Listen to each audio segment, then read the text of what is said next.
Hello students, this is Yogita Datar, subject teacher of engineering mathematics from Sri Siddheshwar Women's College of Engineering, Solapur. In the last lecture, we have started with the first topic from engineering mathematics 3, that is unit 1 Laplace transform, and we have seen the definition of Laplace transform and condition for its existence. Let us revise the definition. Let f of t be a function defined for all positive values of t, then the Laplace transform of f of t is defined as L of f of t equal to f bar of s equal to integration from 0 to infinity e raised to minus st f of t dt. So we have seen that for Laplace transform this L notation is used, and the final result is in terms of function of s denoted by f bar of s. Okay, so what is the condition for its existence? The integral should exist, then and then only we can say that Laplace transform of the given function f of t exists, and this s is a parameter which may be real or complex number. So all this is about the definition and condition for existence, and also we have using this definition we have find out the Laplace transform of 1 and one example e raised to at. Using this definition and following the same procedure, we can find the Laplace transform of some elementary functions. You can follow the procedure and you can check the results. This is the table of Laplace transform of some elementary functions. The first one is 1, which already we have solved, and what is the condition over here? S should be greater than 0. The second one is t raised to n, that is the term, algebraic term. If this n is integer, then the Laplace transform of t raised to n is given by n factorial divided by s raised to n plus 1. And if this n is a fraction, then you have to use this formula for Laplace transform of t raised to n. What is that? Gamma of n plus 1. This is notation for gamma function. Gamma of n plus 1 upon s raised to n plus 1. Okay, we will move to the next function. It is e raised to at. Already we have seen this one. Then here are sine, cos, sine hyperbolic and cos hyperbolic functions and their corresponding Laplace transform results, and the condition for existence of all these results are also given. So to solve the example to find the Laplace transform of the given function of t, you should know these results very well and very correctly. Okay, now using these results, now we will solve some examples. So what will be the question? Question will be find the Laplace transform of the following functions. Here the first function is given as f of t equal to sine 2t into cos 3t. Okay, so here the function is product of two trigonometric functions. One is sine 2t and another one is cos 3t. You may think that to find the Laplace transform of this function, you have to just take multiplication of Laplace of sine 2t and Laplace of cos 3t using the standard results with particular values of a as 2 and 3. But this is not the case. You have to first simplify the function like this. So what is this? Sine 2t into cos 3t. It can be written as 1 by 2 sine of 5t minus sine t.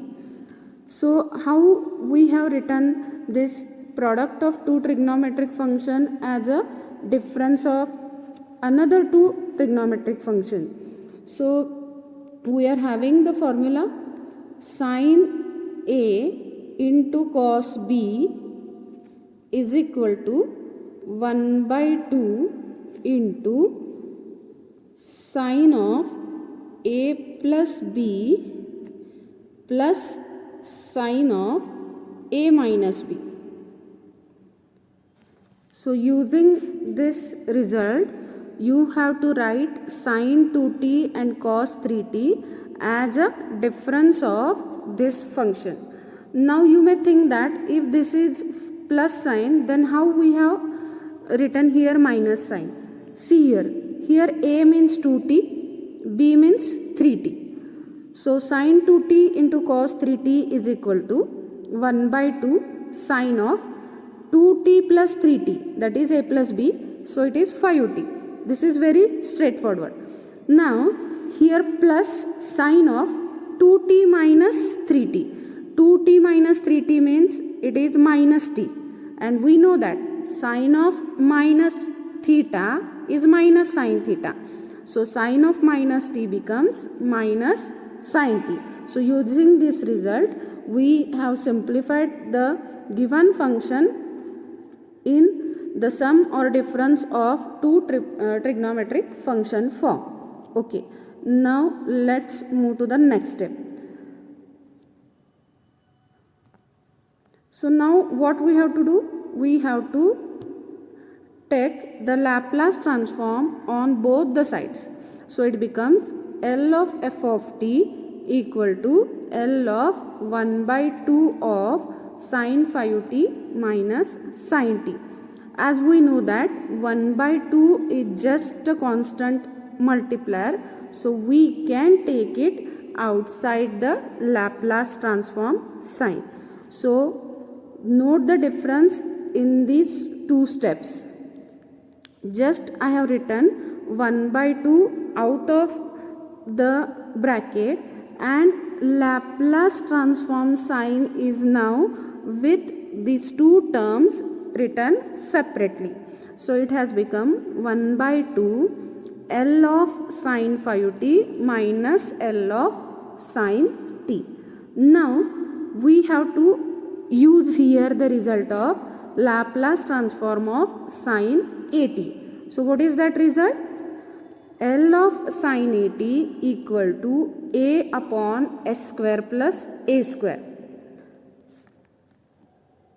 Sine at, coefficient of t A, it is in the numerator and also in the denominator along with the S term in square form. So 1 by 2 as it is, Laplace transform of sine 5t using this result becomes 5 upon s square plus 5 square. Just compare this general term with the particular term, you will get A equal to 5. So replace A by 5 in this result. So you will get 5 upon s square plus 5 square. The same is the case for the second one. Here comparing the general term with this sine t, we get A equal to 1. So here 1 upon s square plus 1 square. Okay. So now what is the simplified form? 1 by 2 as it is. This 5 square now written as 25 and 1 square as 1. So the given function is having Laplace transform as 1 by 2 into bracket 5 upon s square plus 25 minus 1 upon s square plus 1. Such type of examples may be asked for 3 marks. Okay, now we will solve one more example. It is given as f of t equal to sine hyperbolic 2t. Actually, it should be square. Sine h square 2t. Here, one hint is given in the bracket, that is for sine hyperbolic function. So what is that hint? Sine hyperbolic theta is equal to e raised to theta minus e raised to minus theta whole divided by 2. Okay. Now using this one, we will solve the example. So what is that example? Sine hyperbolic square of 2t. So first I have to write sine h 2t as e raised to 2t minus e raised to minus 2t by 2 using this hint. So it becomes e raised to 2t minus e raised to minus 2t whole divided by 2 bracket square.